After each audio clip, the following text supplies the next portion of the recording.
चला तर मंडळी, आज मी तुमच्यासाठी एकदम कुरकुरीत आणि खुसखुशीत तिखट पुरी कशी बनवायची याची रेसिपी घेऊन आली आहे.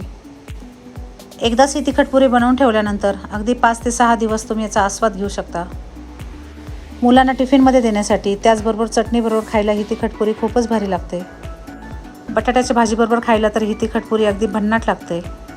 सकाळच्या नाश्त्यासाठी त्याचबरोबर संध्याकाळच्या छोट्या मोठ्या भुकेसाठी अशी ही तिखट पुरी हा अगदी छान ऑप्शन आहे. अशी ही आषाढ स्पेशल खुसखुशीत तिखटपुरी तुम्ही सर्वांनी एकदा माझ्या पद्धतीने नक्की बनवा. तिखटपुरी हा असा पदार्थ आहे की तो लहान मुलांपासून मोठ्यांपर्यंत सर्वांना खूपच आवडतो. त्यामुळे या तिखटपुऱ्या आपण जास्तीच्या जरी बनवल्या तरी 5 ते 6 दिवस सहज टिकतात. चला तर आषाढ स्पेशल कुरकुरीत आणि खुसखुशीत तिखटपुरी कशी बनवायची ते पाहूया. इथे आपण पुरीचे पीठ भिजवून घेण्यासाठी एक पसरट भांडे घेतले.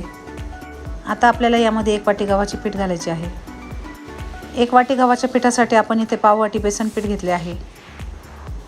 तुम्हाला जर बेसन पीठ घालायचे नसेल तर याऐवजी तुम्ही पाव वाटी ज्वारीचे पीठही घालू शकता. त्याचबरोबर पाव वाटी रवा आपण यामध्ये घातला आहे. तुमच्याकडे जाड किंवा बारीक जसा रवा आहे तो यामध्ये घालायचा. आता आपल्याला यामध्ये ओवा घालायचा आहे. ओवा आधी हातावर कुस्करून घ्यायचा व नंतर यामध्ये घालायचा. ओवा अशा पद्धतीने कुस्करून घातल्यामुळे ओव्याचा खूप छान असा सुगंध पुऱ्यांमध्ये येतो. इथे आपण 2 चमचे पांढरे तीळ घेतले आहे, तेही यामध्ये घालायचे. पांढरे तीळ तुमच्या आवडीनुसार कमी जास्त घेतले तरी चालते. त्याचबरोबर 2 चिमूटभर हिंग आपण यामध्ये घातला. यामध्ये आपण थोडी हळद पावडर घातली. अगदी थोडी पाव चमचालाही कमी हळद पावडर आपण यामध्ये घातली. त्याचबरोबर अर्धा चमचा लाल मिरची पावडर यामध्ये घालायची.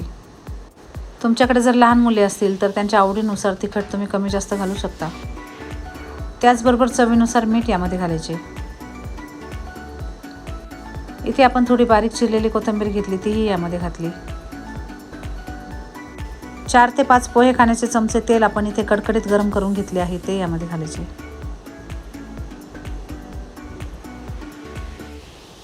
तेल घातल्यानंतर सर्व साहित्य आधी चमच्याने एकजीव करून घ्यायचे. यामध्ये तुम्ही लसूण, हिरवी मिरची आणि जिरे वाटून घातले तर या पुऱ्यांना आणखीन छान चव येईल.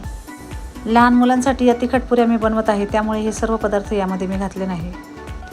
चमच्याने हे सर्व साहित्य एकजीव केल्यानंतर हाताने हे साहित्य आपल्याला एकजीव करून घ्यायचे आहे.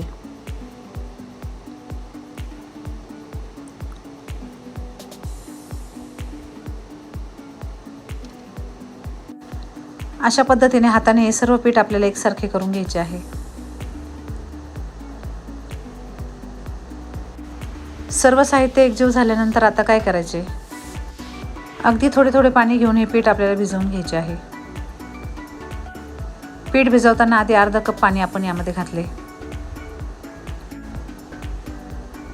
पाणी घातल्यानंतर सर्व साहित्य एकजीव करून घ्यायचे. पीठ जर तुम्हाला जास्त कोरडे वाटले तर आणखी थोडे यामध्ये पाणी घ्यायचे. थोडे थोडे पाणी घालून या पिठाचा आपल्याला घट्टसर गोळा तयार करायचा आहे. अशा पद्धतीने पिठाचा गोळा तयार झाल्यानंतर थोडे तेल घालून हे पीठ आपल्याला छान एकजीव करून घ्यायचे आहे. पिठाचा अगदी छान मऊसर गोळा होईपर्यंत हे पीठ छान मळून घ्यायचे.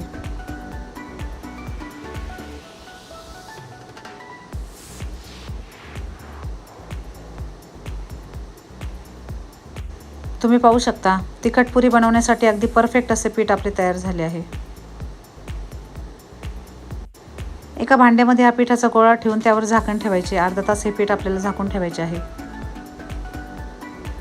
अर्ध्या तासानंतर यावरील झाकण काढायचे. पीठ आपले अगदी छान भिजले आहे. लगेचच या पिठाच्या आपल्याला पुऱ्या करून घ्यायच्या आहे. यासाठी पिठाचा छोटा गोळा घेऊन त्याची गोल गोल लाटी तयार करून घ्यायची. पुरी आपल्याला पोळपाटावर लाटून घ्यायची आहे. त्यासाठी पोळपाटाला अगदी थोडे तेल लावायचे.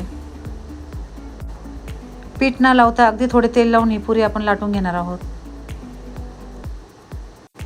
अशा पद्धतीने सगळीकडून एकसारखी अशी पुरी आपल्याला लाटून घ्यायची आहे. एक पुरी लाटून बाजूला ठेवल्यानंतर मी तुम्हाला दुसरी पुरी लाटून दाखवते. तुम्ही पाहू शकता पुरी बनवण्यासाठी अगदी सॉफ्ट असे आपले पीठ तयार झाले आहे. पुरीला कुठेही चिरा पडल्या नाही. अशा पद्धतीने सर्व पुऱ्या एकसारख्या लाटून घेतल्यानंतर या पुऱ्या आपल्याला तेलामध्ये तळून घ्यायच्या आहे. यासाठी गॅसवर एका कढईमध्ये थोडे तेल गरम करायला ठेवले. तेल अगदी मीडियम गरम झाले की नंतर आपल्याला तेलामध्ये या तिखट पुऱ्या सोडायच्या आहे. एका वेळेला अगदी 3 किंवा 4 पुऱ्या यामध्ये घालायच्या. त्यामुळे तेलही थंड होत नाही आणि पुऱ्या अगदी व्यवस्थित आपल्या तळल्या जातात. मंडळी, या तिखट पुऱ्या चवीला इतक्या भारी लागतात की तुम्ही 8 दिवसासाठी या तिखट पुऱ्या बनवल्या तर अगदी 2च दिवसात संपतील. जेव्हा तुम्हाला कधीतरी लांबचा प्रवास करायचा असेल त्यावेळेला या तिखट पुऱ्या, त्याबरोबर बटाट्याची चटणी, शेंगदाण्याची चटणी घेऊन जा. तुम्हाला प्रवासात सुद्धा असा मेनू खायला खूपच मजा येईल. अशा पद्धतीने दोन्ही बाजूने लालसर होईपर्यंत या पुऱ्या आपण खालीवर करून तळून घेतल्या. पुऱ्या छान तळून झाले की निथळून त्याचे तेल काढून घ्यायचे व एका ताटामध्ये या पुऱ्या काढून घ्यायच्या. त्याचबरोबर दुसऱ्या पुऱ्या सोडताना तेल किंचितसे गरम करून घ्यायचे. नंतर त्यामध्ये दुसऱ्या पुऱ्या सोडायच्या. मंडळी, आपली मुले जेव्हा लांब असतात आणि त्यांच्यासाठी 2 ते 3 दिवस टिकणारे असे काय बनवायचे हा नेहमीचाच पडलेला प्रश्न असतो. अशा वेळेला ही तिखट पुरी आणि शेंगदाण्याची चटणी तुम्ही तुमच्या मुलांना बनवून देऊ शकता. अशी ही खुसखुशीत आणि कुरकुरीत तिखट पुरी माझ्या पद्धतीने बनवल्यानंतर तुम्हाला ही सारखी बनवावी लागेल, मी खात्री देऊन सांगते. तेव्हा तुम्ही सर्वांनी अगदी टम्म फुगलेली तिखट पुरी माझ्या या पद्धतीने एकदा नक्की बनवा. खुसखुशीत अशा तिखट पुरीची रेसिपी तुम्हाला कशी वाटली हे मला कमेंट करून नक्की सांगा. चला तर मंडळी, भेटूया पुढच्या रेसिपीमध्ये. व्हिडिओ आवडला असेल तर लाईक, शेअर आणि सबस्क्राईब करा. धन्यवाद.